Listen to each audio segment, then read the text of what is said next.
भाइयों को नमस्कार, जय हिंद। बहुत बहुत स्वागत है मित्रों आपका। मैं हूं राजेश शर्मा। आप देख रहे हैं मेरा YouTube चैनल राजेश गुरुजी। चैनल पर नए हैं तो चैनल को सब्सक्राइब कर दें। उन अतिथि शिक्षकों में आग लगी हुई है जो हट चुके हैं, जो प्रमोशन का शिकार हुए हैं। उनका कहना है कि सर हमारा कुछ होगा कि नहीं होगा। संकुल पे कई लोगों का मेला लगा हुआ है। दोस्तों मैं भी गया था, आपको फाइल बताना चाहता हूं। 14 साल का एक्सपीरियंस मेरे पास में है। कंटिन्यू 14 सत्र इसमें है दोस्तों। अप्रैल का अलग कन्वर्ट हुआ है 1 महीने का। और अब अतिथि शिक्षक, शिक्षक पात्रता परीक्षा वाले भी इतने हैं कि अतिथि शिक्षकों से भी पूरे पद आराम से भरे जा सकते हैं। अब अतिथि शिक्षकों में लाखों अतिथि शिक्षक हैं, क्योंकि हर साल अतिथि शिक्षक की भर्ती होती थी। उसमें दोस्तों होता क्या गया कि बदलते गए, क्रम चलता गया, समय निकलता गया और अतिथि शिक्षकों की संख्या बढ़ती गई। अब जब से कोर्ट का आदेश आया, कोर्ट के आदेश ने स्पष्ट किया कि जो पूर्व में कार्यरत है उसको ही प्राथमिकता मिलेगी। अब बाध्यता अनुभव को मिलना चाहिए, शिक्षक पात्रता परीक्षा वालों को मिलना चाहिए। दोस्तों किसको मिलना चाहिए? ये एक टर्निंग पॉइंट है और आखिरकार ये सोचने वाली बात है, क्योंकि अब नियमितीकरण हो रहा है, यानी अतिथि शिक्षक से शिक्षक बन रहे हैं।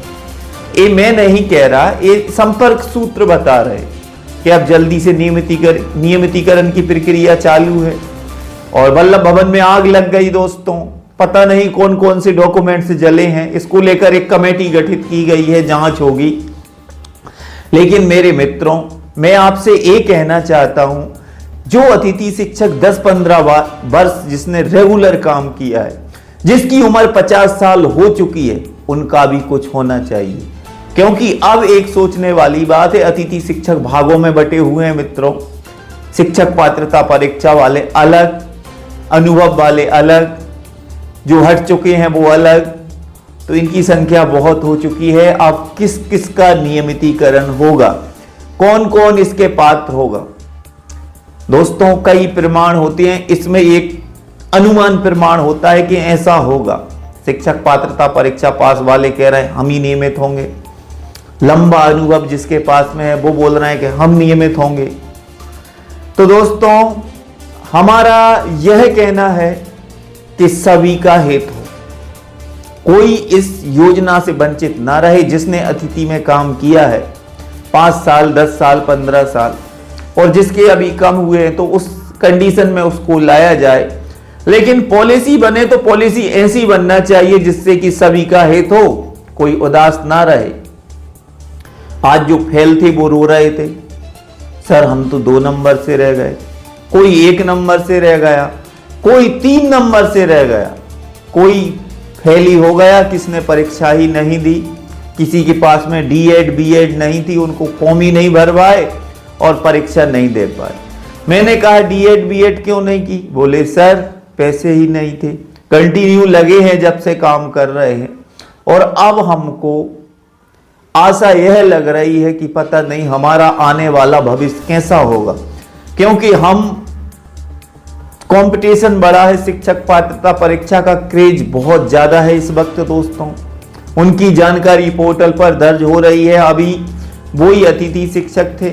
मध्य प्रदेश के मुख्यमंत्री ने कहा था शिक्षा की गाड़ी को आगे बढ़ाने वाले हैं मध्य प्रदेश के अतिथि शिक्षक, 100% इनका योगदान है। आज अब वो अतिथि शिक्षक भागों में बटा हुआ है, उसका यह क्लियर नहीं हो पा रहा है कि भला किसका होगा। मध्य प्रदेश के नए मुख्यमंत्री डॉक्टर मोहन यादव ने कहा था, मोहन यादव जी ने कहा था हम बेरोजगारों की फौज तैयार नहीं करेंगे। पटवारी की नियुक्ति की है दोस्तों, और अब अतिथि शिक्षकों की तैयारी चल रही है। अब अतिथि शिक्षक नियमित होने वाले हैं। लोकसभा के चुनाव इस वक्त सर पे हैं दोस्तों, कुछ ही दिन बाद आचार संहिता लगने वाली है।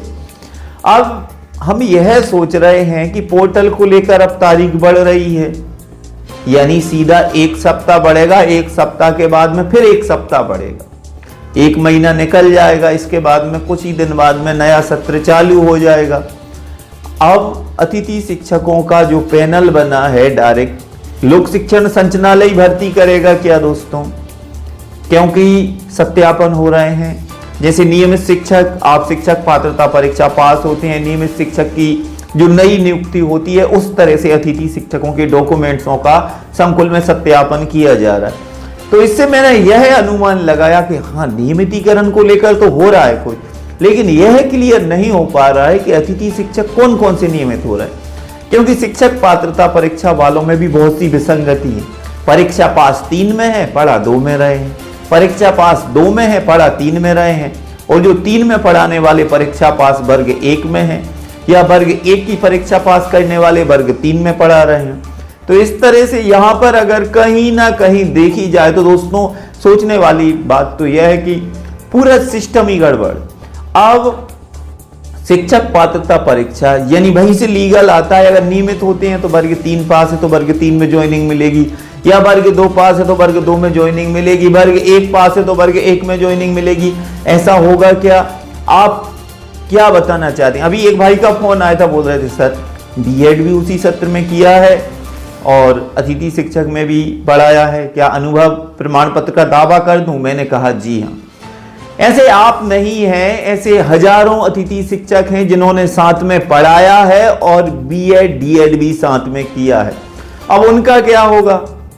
अब डीएड बीएड वाले बोल रहे हैं कि हमारे पास में बीएड है, साथ में आपने काम भी किया है। अगर सर आप अनुभव प्रमाण पत्र नहीं भी लगाएंगे, GFMS guest faculty management system पर आपकी एंट्री है, ये क्लियर हो जाएगा कि आप अगर अनुभव प्रमाण पत्र नहीं भी बनवाएंगे तो भी सरकार के पास में रिकॉर्ड है आपका, क्योंकि टीईटी की मार्कशीट, बीएड भी साथ में, गेस्ट का अनुभव भी साथ में, ये सारी चीजें अगर होती हैं दोस्तों तो फिर कहीं ना कहीं दिक्कत हो सकती है या दिक्कत नहीं हो सकती। अभी ऐसा हुआ था, बहुत से भाई जब शिक्षक पात्रता परीक्षा में अतिथि शिक्षक का अनुभव लगा रहे थे, उनका कहना था, लेकिन वो शिक्षक बन गए दोस्तों, 1 सीजन 2 डिग्री मान्य की गई थी।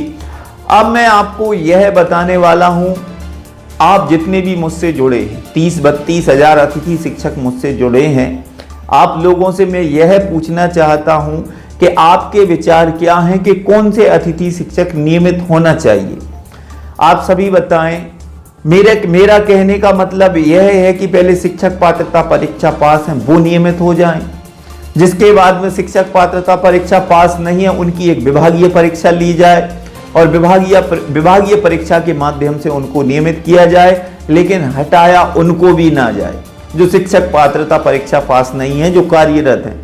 तीसरी बात, बाहर हो गए हैं शिक्षक पात्रता परीक्षा पास हैं, उनकी जानकारी तो अपलोड हो ही रही है। तो इसको लेकर आप लोग, जनता जनार्दन है, आप सभी अतिथि शिक्षक हैं, आपका मन, आपका दिमाग, आपका अंदाज, आपका अनुमान क्या कहता है? आप कमेंट्स के माध्यम से मुझे बताएं। फिर मैं आऊंगा एक और वीडियो में, तब तक के लिए जय हिंद, जय भारत, वंदे मातरम। आप सभी भाइयों को